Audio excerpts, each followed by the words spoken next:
अल्हम्दुलिल्लाह वहदा वस्सलातु वस्सलामु अला मन ला नबिय्य बाद अम्मा बाद। मुअज़्ज़ज़ सामिईन किराम, आज की इस वीडियो में मैं लॉकडाउन में तरावीह के सिलसिले से कुछ मारूज़ात अर्ज़ करना चाहता हूँ।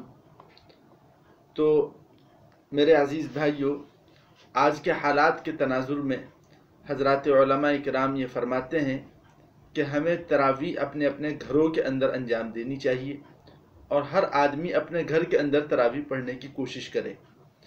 अगर हाफिज़ मुयस्सर हो तो कुरान करीम सुन लें, और अगर हाफिज़ मुयस्सर ना हो तो अलम तरा कैफ के ज़रिए से तन्हा तन्हा नमाज पढ़ लें। तो इस बात का अहतमाम करें और लॉकडाउन को तोड़ने की कोशिश ना करें। लॉकडाउन का मुकम्मल तौर पर आप ख्याल रखें और उसकी पासदारी करें, और जो हुकूमत की तरफ से आदेश दिए जा रहे हैं उनके ख़िलाफ़ वर्जी न करें और मुकम्मल तौर पर उसकी पासदारी करने की कोशिश करें। इस मौके के ऊपर बाज़ लोगों की तरफ से ये बात लोगों को बताई जा रही है कि जनाब रसूलुल्लाह सल्लल्लाहु अलैहि वसल्लम ने सिर्फ 3 दिन रमज़ानुल मुबारक के अंदर तरावीह पढ़ी है और बाकी दिन और बाकी अय्याम जो गुज़रे हैं उनमें आपने तरावीह नहीं पढ़ी। ये बाज़ लोग जो है वो बात फैला रहे हैं, हालांकि ये बात दुरुस्त नहीं है। सही बात क्या है? सही बात यह है कि तरावीह पूरे रमज़ानुल मुबारक के अंदर पढ़नी है, रमज़ानुल मुबारक के पूरे महीने के अंदर पढ़नी है, लेकिन इस बात का ख्याल रहे कि लॉकडाउन के ख़िलाफ़ ना हो और घर के अंदर हर आदमी नमाज़ पढ़े। अगर हाफिज़ मुयस्सर हो घर के अंदर, घर ही में कोई हाफिज़ है तो उसका कुरान करीम सुन ले, और अगर घर में कोई हाफिज़ ना हो तो कुरान करीम सुनना कोई फ़र्ज़ नहीं है, और अलम तरा कैफ के ज़रिए से भी तरावीह हो सकती है। अलम तरा कैफ के ज़रिए से तरावीह पढ़ लें। फिर उन लोगों का जो इस्तिदलाल है और उन लोगों की जो दलील है वो ये कि हज़रत आयशा रज़ी अल्लाह अन्हा की रिवायत है कि अल्लाह के रसूल सल्लल्लाहु अलैहि वसल्लम ने 3 दिन या 4 दिन तरावीह पढ़ाई सहाबा को, और उसके बाद फिर आप हुजरे से बाहर नहीं आए और आपने तरावीह नहीं पढ़ाई। तो इससे उन्होंने इस्तिदलाल किया कि सिर्फ रमज़ानुल मुबारक की 3 या 4 दिन तरावीह है, उससे ज़्यादा तरावीह नहीं है। तो मैं इसके बारे में तहक़ीक़ आप हज़रात को सुनाना चाहता हूँ। और हज़रत आयशा की यह हदीस जिसको इमाम बुखारी रहमतुल्लाह अलैह ने भी नकल किया है, इस रिवायत को मैं पूरी आपको सुनाना चाहता हूँ और उसका पूरा तर्जमा आपके सामने पेश करना चाहता हूँ। अन आइशा अन्न रसूलुल्लाह सल्लल्लाहु अलैहि वसल्लम सल्ला फिल मस्जिद दात लैलतिन फसल्ला बिसलातिही नासुन थुम्मा सल्ला मिनल काबिलति फकथर अन्नासु थुम्मा इज्तमअू मिनल लैलति सालिसति अव अर्राबिअति फलम यखरुज इलैहिम रसूलुल्लाह सल्लल्लाहु अलैहि वसल्लम फलम्मा अस्बह क़ाल क़द रअयतुल्लज़ी सनअतुम फलम यमनअनी मिनल खुरूज इलैकुम इल्ला अन्नी खशीतु अन तुफ़रद अलैकुम क़ाल वज़ालिका फ़ी रमज़ान। हज़रत आयशा रज़ी अल्लाहु अन्हा से रिवायत है कि अल्लाह के रसूल सल्लल्लाहु अलैहि वसल्लम ने एक रात मस्जिद में नमाज़ पढ़ी। लोगों ने आप सल्लल्लाहु अलैहि वसल्लम के पीछे नमाज़ पढ़ी। फिर दूसरी रात आपने नमाज़ पढ़ी, लोग बहुत सारे जमा हो गए। फिर तीसरी रात और चौथी रात लोग जमा हो गए। तो अल्लाह के रसूल सल्लल्लाहु अलैहि वसल्लम तशरीफ़ नहीं लाए। जब सुबह हुई तो अल्लाह के रसूल सल्लल्लाहु अलैहि वसल्लम ने फरमाया कि मैंने देख लिया जो तुमने किया था।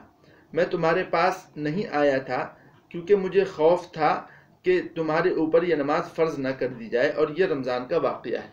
यानी ये पूरी हदीस है, जिस हदीस का खुलासा ये है कि अल्लाह के रसूल सल्लल्लाहु अलैहि वसल्लम ने 2 दिन या 3 दिन नमाज़ पढ़ाई, लोगों ने पीछे नमाज़ पढ़ी, लोगों का इज़्दिहाम हो गया, भीड़ हो गई, तो आप तीसरे दिन या चौथे दिन तशरीफ़ नहीं लाए और आपने नमाज नहीं पढ़ाई।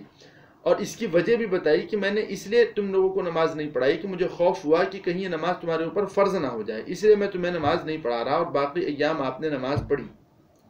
तो इस हदीस से ये इस्तिदलाल करना, ये दलील बनाना कि सिर्फ 3 दिन तरावीह है, उससे ज़्यादा तरावीह नहीं है, ये इस्तिदलाल दुरुस्त नहीं है। इसलिए क्योंकि इस हदीस से वाज़े तौर पर ये बात समझ में आ रही है, और आखिर में ये बात कह दी गई कि इसलिए अल्लाह के रसूल सल्लल्लाहु अलैहि वसल्लम बाहर निकल कर नहीं आए थे कि कहीं ये नमाज फ़र्ज़ ना हो जाए।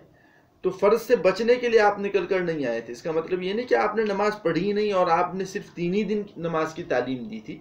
पूरे महीने नमाज पढ़नी है। अल्लाह के रसूल सल्लल्लाहु अलैहि वसल्लम जो निकल कर नहीं आए थे, बाहर तशरीफ़ नहीं लाए थे, उसकी वजह ये थी कि आप सल्लल्लाहु अलैहि वसल्लम ये नहीं चाहते थे कि मेरी उम्मत के ऊपर यह नमाज फ़र्ज़ हो जाए। तो ये एक बात चलाई जा रही है जिसकी वजाहत बहुत लोगों का मुतालबा था, और बाज़ लोगों ने बहुत مؤدبانہ طور پر اور بہت ہی پرخلوص انداز کے اندر درخواست کی تھی کہ اس کی وضاحت کی جائے، اس لیے اس کی وضاحت کر دی گئی۔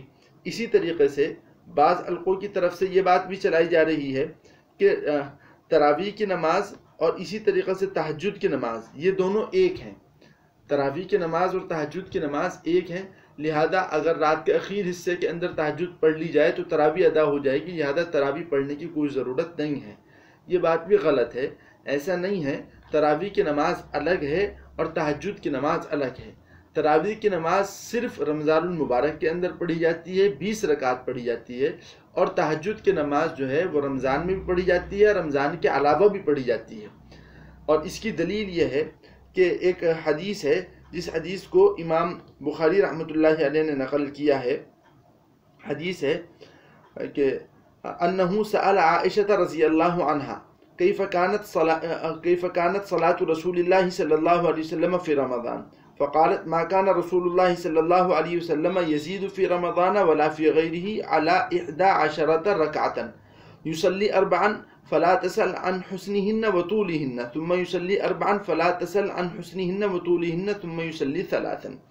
حضرت عائشہ رضی اللہ عنہا سے سوال کیا کہ اللہ کے رسول صلی اللہ علیہ وسلم کی نماز رمضان میں کیسی تھی، تو حضرت عائشہ نے فرمایا کہ اللہ کے رسول صلی اللہ علیہ وسلم رمضان میں اور رمضان کے علاوہ میں 11 رکعت پر اضافہ نہیں کرتے تھے۔ آپ صلی اللہ علیہ وسلم 4 رکعت نماز پڑھتے تھے۔ ان کی حسن اور ان کی طولانی کے بارے میں آپ نہ پوچھئے، پھر اللہ کے رسول صلی اللہ علیہ وسلم 4 رکعت نماز پڑھتے تھے اور آپ ان کے حسن اور ان کی طولانی کے بارے میں سوال نہ کریے، پھر آپ 3 رکعت نماز پڑھتے تھے۔ تو یہ ایک حدیث ہے، اس حدیث کا خلاصہ یہ ہے کہ اللہ کے رسول حضرت عائشہ رضی اللہ عنہا سے پوچھا گیا کہ اللہ کے رسول صلی اللہ علیہ وسلم کی نماز کیسی ہوا کرتی تھی رمضان المبارک میں، تو حضرت عائشہ نے فرمایا کہ اللہ کے رسول صلی اللہ علیہ وسلم رمضان المبارک میں بھی اور رمضان کے علاوہ دونوں کے اندر 11 رکعت نماز پڑھا کرتے تھے۔ ظاہر ہے تراویح جو ہے وہ صرف رمضان میں پڑھی جاتی ہے، رمضان کے علاوہ میں نہیں پڑھی جاتی، اس لیے ہمیں یہ ماننا پڑے گا کہ اس روایت کے اندر جس نماز کا ذکر ہے وہ نماز تہجد ہے۔ تو معلوم یہ ہوا کہ اس روایت میں نماز تہجد کا ذکر ہے، اور جو نماز ہم تراویح کی پڑھتے ہیں وہ تراویح کی ایک الگ نماز ہے، لہذا دونوں نمازوں کو ایک نماز قرار دینا یہ درست نہیں ہے۔ نماز تراویح الگ ہے، نماز تہجد الگ ہے۔ رمضان المبارک کا مہینہ چل رہا ہے، خوب عبادت کرنے کی کوشش کریں، تہجد بھی پڑھیں، تراویح بھی پڑھیں۔ بعض حلقوں کی طرف سے یہ کہا جا رہا ہے کہ صرف 10 رکعت تراویح پڑھ لی جائے، یہ بھی درست نہیں۔ تراویح پڑھیں تو 20 رکعت ہی پڑھیں، لیکن لاک ڈاؤن کا مکمل خیال رکھیں، اجتماع نہ ہونے دیں، گھر کے اندر تراویح پڑھیں، باہر محلے کے لوگوں کو جمع نہ کریں۔ اگر آپ کے ہی گھر کے اندر کوئی حافظ ہے اس سے قرآن سن لیں، اور اگر گھر میں کوئی حافظ نہیں ہے تو علم تری کیف کے ذریعے سے آپ اپنی نماز پڑھ لیں۔ قوانین کی مکمل طور پر پاسداری کرنے کی کوشش کریں، اور ہمارے اس عمل کے ذریعے سے کہ ہم جو ہیں وہ تراویح کی نماز کے لیے اجتماع کریں، اس عمل کے ذریعے سے اسلام بدنام ہوتا ہے۔ ہمیں کم از کم اسلام کا خیال رکھنا چاہیے، اور اسلام نے جتنی گنجائشیں ہمیں دی ہیں اس کے اوپر عمل کرنے کی کوشش کرنی چاہیے۔ اور اس موقع کو سمجھتے ہوئے تمام حلقوں کی طرف سے، تمام علماء کی طرف سے یہ تعلیم دی جا رہی ہے کہ اپنے گھروں کے اندر تراویح پڑھیں، تو اس بات کا خیال رکھیں۔ اللہ تعالی ہم تمام لوگوں کو عمل کی توفیق مرحمت فرمائے۔ وآخر دعوانا ان الحمد للہ رب العالمین۔